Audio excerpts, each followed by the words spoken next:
Welcome, one and all, to the Ferret and Raccoon podcast, episode 195. I am your one and only host for this podcast, the Angry Raccoon, bringing you the first podcast of July 2022. And this is actually going to be the first of 3 podcasts this month, so strap in, guys. And yeah, things have been interesting to say the least of the last few weeks, or fortnight for that matter, as it's kind of started to get a lot cooler over in England last week, or I guess the week before. It was quite hot. Nothing really, world record breaking, but it was still bothersome because I don't really like the sunlight and I actually enjoy the fact that this country is quite cold.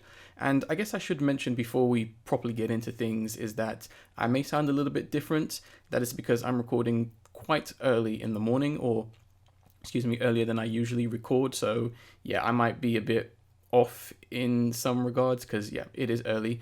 The main reason I'm doing this is because there's been a lot of traffic and a lot of diverted traffic just around the area. I think kind of in London, partly to do with the railway or train strikes that have been happening. And as of recently, I think a few roads elsewhere where I live have closed, meaning that a lot more traffic has been heading towards my road. So I'm doing it early in order to hopefully avoid as much traffic or as much noise as there usually is. Because if I was to record midday like I sometimes usually do, it would be nothing but just car engines, car horns beeping. Sometimes there's people with, very loud radios blaring, and just people just arguing and talking a lot, which is quite annoying. It's kind of just attracting all the wrong kind of noise. So hopefully it will sound normal. Hopefully we won't get any random shouting. I mean, for example, literally yesterday, I was tempted to record, and then I literally heard a woman screaming, hopefully to her child, "Come back, gingerbread boy." So yeah, that's not something I wanted really on recording in the background, but I thought I'd mention that because it's pretty funny. But yeah, this is going to be an interesting episode. It's not going to be too long because I've had to scale it down because, I don't really have that much time. I've got a lot of things to do, unfortunately, and this is, my only chance. But, enough updating, enough complaining. Let's get straight into things for the most part. And the first trailer I'm going to talk about is simply titled Fly, although it is actually the trailer for the TV series to Don't Hug Me, I'm Strange, which, now this was an interesting one, and it wasn't necessarily a big surprise to some extent, because I kind of knew that Don't Hug Me, I'm Scared was going to get a TV series, because a possible series was teased a few years ago with the Wakey Wakey trailer, which I believe was some kind of pilot, and footage from that pilot has been floating around ever since, and I've watched some of it, but it is incomplete, and I hope that when this series does air, we actually get to see the full thing, because, from what I've seen with the pilot, it's pretty interesting. It still seems to work for what I think what they're going for is maybe like a 20-minute, 30-minute, Don't Hug Me, I'm Scared series, which, props to them if they can make that work, even if this series is going to be a, 21-minute affair for the most part. But what actually surprised me was the fact that Channel 4 picked up the series and will be airing it. Now, the trailer is great, and when I saw the Channel 4 logo, I was, literally like, really? But at the same time, it's not that shocking, as Don't Hug Me, I'm Scared will fit right at home with other Channel 4 shows like Chris Morris's Jam, Garth Marenghi's Dark Place, and The Bronxy Bunny Show, which was another very adult, explicit kind of talk show-ish, like spoof on educational shows, show for the most part. So, it kind of seems like it's in their realm, but I don't know, given if you've ever seen Don't Hug Me, I'm Scared, obviously you'll be like, it's still a weird show regardless. It's still one of the weirdest things I think has ever been made in terms of, aesthetics and visuals. And I'm interested to see how audiences not familiar with the original will react to this. Like, I'm honestly sure, I'm sure most will hate it because it's not simple and they won't get it, but who knows? It might actually turn out to be a smash hit and everyone loves it. I mean, everyone loves the originals. But the teaser itself is really cool, with a few hints and nods. For example, in the little tease, when it actually does show the characters, you see Duck Guy and he kills a fly and he says Pesky bee, which is a reference to episode 3, and that's not a bee, so there's implications there happening. You also see characters from episode 4, and it's still the 9th of June, which is worth noting as well. You could also make an analogy that him killing the flyers caused maybe like a butterfly effect or some kind of time loop, which somewhat seems to fit into the realm of what is going on with Don't Hug Me, I'm Scared, although it's still up for interpretation. That's partly my interpretation. I'm not going to reveal what I think is going on, because I don't want, to, state it as fact, because, I want to respect the creators, work and kind of say it's up for interpretation. But yeah, this has kind of just become my most anticipated series of the year. I actually really can't wait to see what this is and how audiences are going to react to it. I really hope the pilot does get shown and is the first episode, since they actually have made the Wakey Wakey trailer private, yet someone else has uploaded it. But yeah, hopefully that's what's going to happen. But yeah, I'm really, really excited just to see how this series is going to go. I know it's going to be good, because the creators, I can't remember their names right now, I forgot to write them down.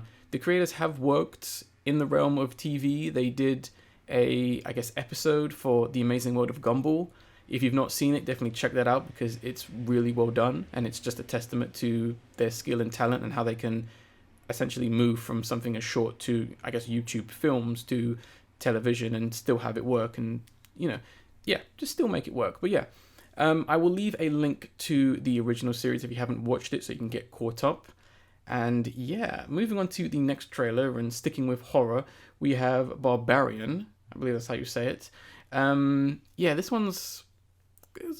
it's fine. I mean, it's a very simple and creepy premise, as there is nothing scarier than renting an Airbnb. I am joking, but being in the unknown and discovering something you should have never have seen, is honestly quite frightening, and they've kind of ticked that mark for the most part. And things do turn south in this trailer, as you see like those prison rooms with glasses, which is quite an unsettling visual alone, and the line about like pleasure only worsens the implications, because it feels like it's some kind of experiment or some kind of weird sexual thing. I don't know. It's very concerning for the most part. And although the multiple rooms and areas underground, is a creepy idea, I mean, it's horrifying. I'm sure it's partly taken some inspiration from dark web stuff, although I'm not really going to go into that stuff, because it's usually fake, or it's usually I hope it's not real for the most part.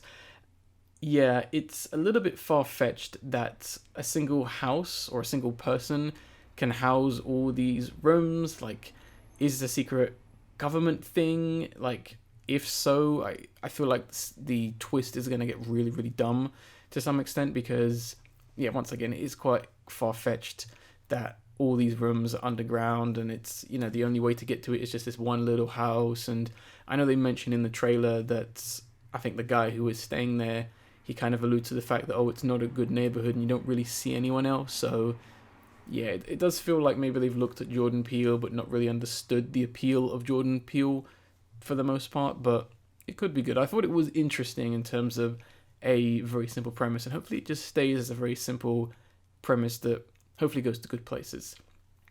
Next, we still got one more horror film to look at, and this one's quite an odd one, and that's going to be the trailer for Smile.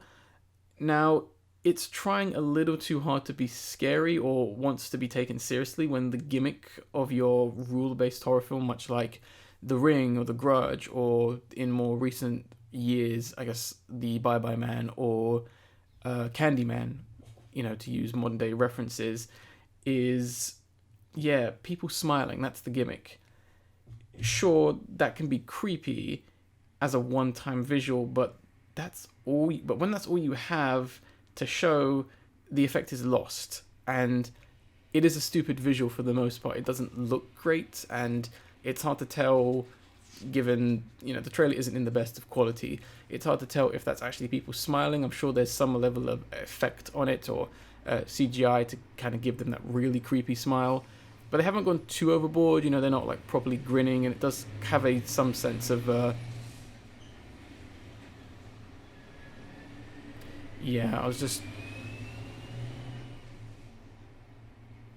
is what I mean by the traffic, because trucks like that are coming by this road, and they don't usually do that until late at night. So I'm sorry about that. I'll make sure to edit that and make sure it doesn't hurt your ears if it's too loud. But yeah, it doesn't feel too egregious and too comical, but the effect does look like an Instagram or Snapchat filter, and the story plays out pretty much like a creepypasta for the most part. Like, oh, you better watch out, the guy who smiles, or the people who smiles, they get you. And yeah, did they not learn anything from Truth or Dare, which pretty much had like the same gimmick? Like, people just had like this manic smile and then asked you truth or dare, and you either killed yourself or they killed you. I don't know what's going on there. But weirdly enough, the trailer gets better to some extent. Like, it handles the mystery and paranoia element really well, as you're following this character who's, I don't know, maybe infected by it or whatever's going on, and she's, trying to figure things out. And, there's a good level of like suspense in terms of like, well, she's got to figure this out before it happens to her, and this threat kind of is ever present, which I do kind of like that aspect. It does remind me a little bit of It Follows, which is another great film. I mean, yeah, that scene at the end of the trailer was pretty good. I think that's the main thing people are going to talk about from this trailer, and I hate the fact that they spoilt it. I hope there's jump scares like that in the film that they haven't shown. If so, then we could be on to a winner. But I kind of doubt that for the most part. But yeah, I wanted to mention that even if it's just that you can see that great shot at the end, I won't spoil it. Watch it if you do want to see it. And I'll put a link to everything in the description and the download link. Moving on to games now. We've got quite a few I want to talk about. The first is going to be for Cookie Cutter, which is going to be a Metroid Castlevania-esque game. Now, this is how you combined brutal and badass. Like, there is so much personality in this game, as Cherry, who is the main character, the android, has that perfect punk look, and the violence is really playful. It doesn't feel like too realistic, doesn't feel too overboard. It feels like they're having fun with it for the most part. And the animations are like super smooth, which, it's got to be when you're kind of going for something like this. I mean, Cherry has like a very bouncy run cycle. Her moves are really weighty, and the fact that she's a robot will lead to more like expressive and exaggerated moves. Like with her limb proportions, I'd imagine she's going to like stretch her arms and do things that basically a human can't for the most part, which I think is only going to make the game look that much better in some sense. I also love the Gustav Kilmet inspired illustration with Cherry and her creator. I believe that's how you say the artist's name. He usually paints with, I guess, gold, and has like those lovely patterned and detailed like gold dresses in a lot of his figure pieces. I'm not sure if I have pronounced his name. I think it's Gustav Klimt, in case you want to look him up. But yeah, he's a fantastic artist, and I like that little piece where Cherry is kind of being embraced by her creator. It's actually a nice piece, and I do like, what they've done with that. It's interesting to actually play as an android. Like, they're usually secondary characters, as she doesn't exactly look like a hero, which is unique for the most part. And it is interesting to have the creation being the one saving or looking for the creator, which is a cool little twist on things. It's usually the opposite way around, or like I said, they're usually a secondary character for the most part. But that key visual, which, do look it up if you haven't seen the trailer or whatever, the key visual of her with those like metal teeth spelling the game's name, and, it shows her robotic like anatomy, is awesome. Like, I hope that's the front cover of the physical release. Heck, like, I want that as a poster framed in my room because it's cool as hell. Like, that's an illustration you can sell an idea on. And the fact that her pants are prominently seen is quite cheeky. It did catch me off guard a little bit because it's almost a defining part of her character for the most part. But she's an android, so why would she care if others can see it? So that's fun for the most part. And yeah, I do like her slightly more, I don't know, curvaceous figure, especially down in the legs. She's got an odd figure for a robot. Typically, we think of robots as being very simple, very, I don't know, not necessarily muscular, but very simple, plain, skinny, like the default look of a human. And I like the fact that she clearly has proportions that may cater to someone else's preferences, possibly her creators. And I think that's a really great detail. And it's just different to have a character not be, a big-breasted woman or like a bald-headed main character who shoots the gun, But yeah. Moving on to the next game, we have Blanc, which is honestly just a really beautiful looking game. Like, there's something very sweet about it, as it seems you're going to be playing as both a black fox and a white deer or fawn or doe. Not quite sure if there is a specifics to that character, as it is going to be a co-op or couch co-op experience, as both of you need to work together to travel to find your lost herds, which is just lovely. Once again, like, the characters are super cute, and the creators have managed to blend like 3D models with a 2D cel shaded style really well, a lot better than some other games and movies I've seen quite recently, as it does work. It looks nice. It has that like really nice cel shaded and slightly block-ish look to some extent, or cubish look, which I think really helps the game stand out, and it kind of gives it that really, once again, beautiful look. It did remind me a little bit of Unfinished Swan, although that game is not entirely in black and white, but that's another really cool game to look at. I mean, we need more chill co-op games like this, and I'm glad that they are getting released and they will find their audience. And I mean, after the wake of It Takes Two, hopefully this game will do really well if that has scratched an itch for certain people. But I really wanted to mention this game because it looks really cool. I hope for a physical release, and yeah, wanted to mention it. Last game I want to talk about, which is more of a collection, and that is going to be the Mega Man Battle Network Legacy Collection. Now, this is the perfect excuse to finally play these games, because tracking down these have been an absolute nightmare. They are very sought after. Everyone loves them from what I apparently see, given that I can never find them. And yeah, obviously Capcom has a bit of a history with the Battle Network series and Mega Man in general, so it is nice to see them actually being more, supportive, or give Mega Man more love. I mean, Capcom is in a really good position right now, obviously with Resident Evil 8 coming out, Resident Evil 4 remake coming out, Street Fighter 6 coming out, and a couple other games to be heading within the next year or so. So this kind of adds fuel to the fire for the most part. And yes, I know it's another collection, but this is what people want.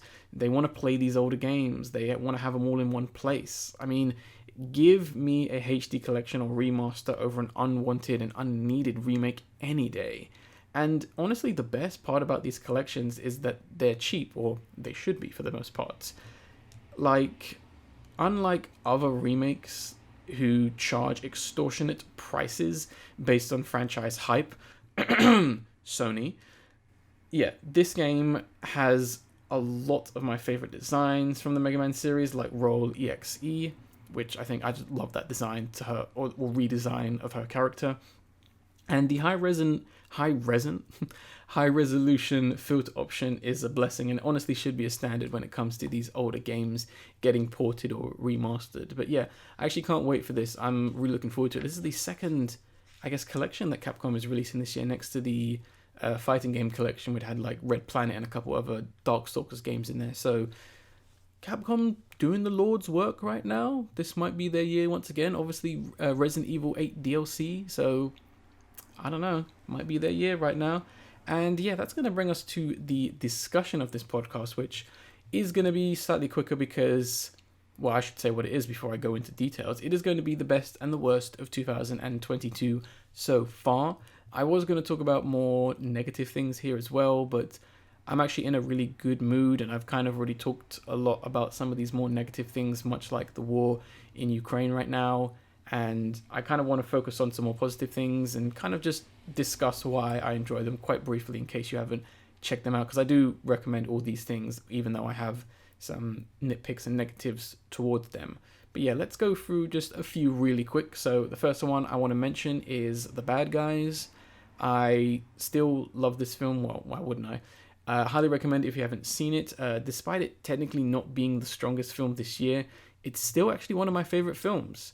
And I hate all these like negative or not so great reviews by people who know nothing about animation, who only really talk about the story. They're these kinds of people that kind of regard animation or animated films as films for children, and they're a big boy, so it's not worth their time. I've seen a lot of very scathing reviews where they don't even mention the animation or talk about anything aesthetically. They kind of just focus on the story and the performances, and they kind of leave it at that and kind of give it a low score because it has a few jokes geared towards children. And once again, they're not a child, they're a big boy who watches big films, not children films like animated films. Screw those people, man. Animated films are films. And yeah, I would say it has some of the best and well-paced action this year, regardless. I don't think anything is really going to top that, other than Everything Everywhere All at Once, which I still haven't seen and I want to see before the year is up. Plus, the art book is coming out in a few days, so I'm going to be buying that. Next, I want to talk about another animated film. Is going to be Sing 2. This was surprisingly good. It's a little messy and it's missing character moments, but it has a lot of heart, a lot of creativity, and like the visuals at some points, especially towards the end, are really stand out, like some really good stuff. And they just did a really good job with this film. I've said it once and I'll say it before. I did not like the first Sing film. I thought it was awful. This was a mass improvement over that, and I think they did a really good job. I partly hope they leave it at number 2, but I feel like they're not going to. If anything, if they do make a third, I hope it's more original and fixes the issues of, the very few issues of the second film. Next one I want to talk about is going to be for Doctor Strange in the Multiverse of Madness. Now, I understand the negativity, but I honestly thought this film was alright. I don't think it's the greatest thing of all time, and, I don't think it's really a standout film or a film that you should really go out of your way to see. I mean, it's on Disney+, so watch it if you have the time. It is 2 hours, though. And, yeah, I mainly watched it because of Sam Raimi. I like his direction, and I was very interested to see him direct a Marvel film after so many years, or just direct a film. And it is a bit of a misleading film for the most part. I mean, it's a tiny spoiler, but I'll let people know anyway, just in case they are excited and, don't get too disappointed. You don't really go to multiverses in this film, which is a massive shame for the most part. It's a wasted opportunity. And I mean, it needed more and less of certain things, but it had some really cool concepts, particularly towards the end. Possibly one of the most creative things I've seen in a Marvel film in a long time. Like, I would say it's probably the most creative Marvel film right now, because everything else kind of feels very, basic and very standard for the most part. It does fall into those trappings, and it does some really weird and questionable things. Like, I know it's not technically the best film ever, but, it is what it is. I wasn't really expecting that much from a Marvel film for the most part. So, yeah. Next one I want to talk about is going to be for Taskmaster Season 13. This season featured Adlo Ohandlo, Bridget Christie, Chris Ramsey, Judy Love, and Sophie Juker, which was a really strong cast. I was unfortunately not familiar with a lot of the people in this series. I hadn't seen them in too many things, but I've obviously come to grow and love all of them, especially within this series, and they had a really great chemistry together, even on the live shows. It was a good season as the studio audience is finally back, which adds to the atmosphere. That was an element that was understandably missing, given that I believe previous series were recorded during lockdown and during COVID-19, so obviously they can't have a studio audience. Previously, they had them in a cinema watching it, and it always felt odd. It always felt very distant. Even the contestants themselves were like, literally 6 feet apart from each other, so it felt odd. But I know it sounds weird, especially after the wake of COVID-19 and it still being a thing. It is kind of nice to see them all together, close, and they're actually being an audience. It just works, and it makes this season that much stronger. It's probably one of my more favorite seasons right now. And Judy Love herself was just chaotic. I mean, it's worth watching this series just for that. And if you do want to watch the Taskmaster series, from my understanding, almost every season, I think almost every season is on YouTube now. You can watch them for free. So go do that if you want to give it a shot. Pick a season with someone you like in it. Try not to spoil who wins if you can, because literally when I was double checking and researching for this episode, if you type in Taskmaster Season 13, it tells you who wins. So please be very careful when you go about that. And the last thing I want to mention is going to be, of course, Smiling Friends. I know it's good. Everyone says it's good, but I still highly recommend it. It's probably one of the funniest things I have seen this year, maybe in a long time. and it just is running laps around so many other animated comedies right now. And yeah, it's also, I kind of have come to realize and kind of learnt that it's kind of like a love letter to internet culture and early independent animation like Newgrounds, which is something quite admirable for the most part. And it's really nice to see it kind of have that aspect that doesn't quite define the whole thing. Like, you don't need to know who everyone is who voices it or get every single reference. And, you know, not that it's a show that expects you to know about that obscure animation from 2005. You know, it just works on its own, and it's very strong. It's a very strong series. Obviously, it's been renewed for a second season, so hopefully it'll be just as good as the first. But yeah, those are a couple of things I wanted to mention that were pretty good. No albums this time around, because honestly, yeah, albums have been lacking for the most part. Yeah, there hasn't really been anything I've really enjoyed or really want to mention, except for one artist, which I'll do in just a sec. And yeah, even films to some extent have not been that strong this year. Like, I know I haven't watched that many, but hasn't been that much that I actually want to, you know, really engage with, which I think is a bit disappointing.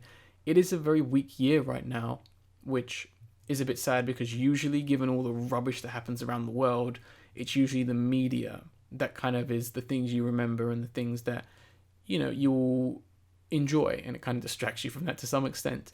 But yeah, it hasn't been that great. I've honestly been listening to older music at the moment. I've been playing older games, although there are a lot of new games that have come out that I actually do want to play, and I have pre-ordered quite a few new games.